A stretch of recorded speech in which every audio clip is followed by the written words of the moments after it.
السلام علیکم مینوالو امید لرم چې تاسو به ټول روغ جوړ به وئ.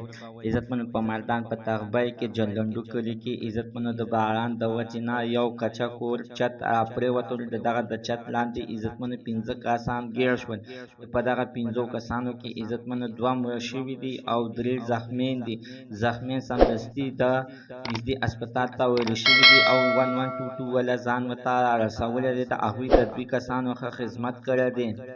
راځئ مینوالو موږ سره دا ویډیو تر اخره پورې وګورئ چې تاسو ته پوره معلومات در ورسیږي. دې معلومات نه مخکې زه تاسو ته دا یادګینه وکړم، تاسو کو چینل زموږ په دې سوپر کلیک چینل کې نوي وئ، چینل هم نوي سبسکرایب کړئ. مهرباني وکړئ تاسو زموږ د سوپر کلیک چینل د سره سبسکرایب کړئ، خوا کې ورسره د ټلۍ نشان ووهئ چې هره یوه نوې معلوماتي ویډیو تاسو ته په اسانۍ باندې در ورسیږي.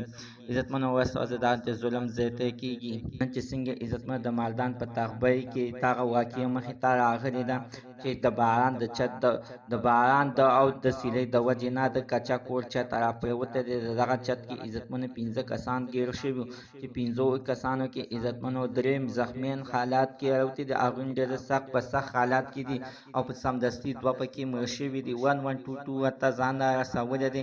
هغه زخمي حالات کسان یې ولیدي سمدستي اسپتال ته د هغوی علاج شروع دی. نواله زمونږ د دې ویډیو مقصد همدا دی چې دا هر کله چې داسې باران وي او سیلۍ وي کوشش کوئ چې داسې کچه کوټو نه وځئ، کینئ پکې مه دې مکه الله مکه زمونږ او تاسو ته به بیا داسې واقعه مخې ته ودرېږي.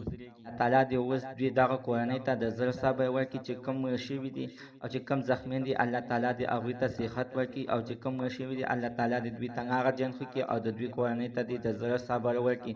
زموږ د عزتمن تن نن ورځې معلومات د دې ځای پورې د نوي معلومات دپاره د سره زموږ د سوپر کلیک چینل د سره سبسکرایب کړئ، خوا کې ورسره د ټلۍ نشان ووهه چې هره یوه نوي معلوماتي ویډیو تاسو ته په اسانۍ باندې در ورسیږي.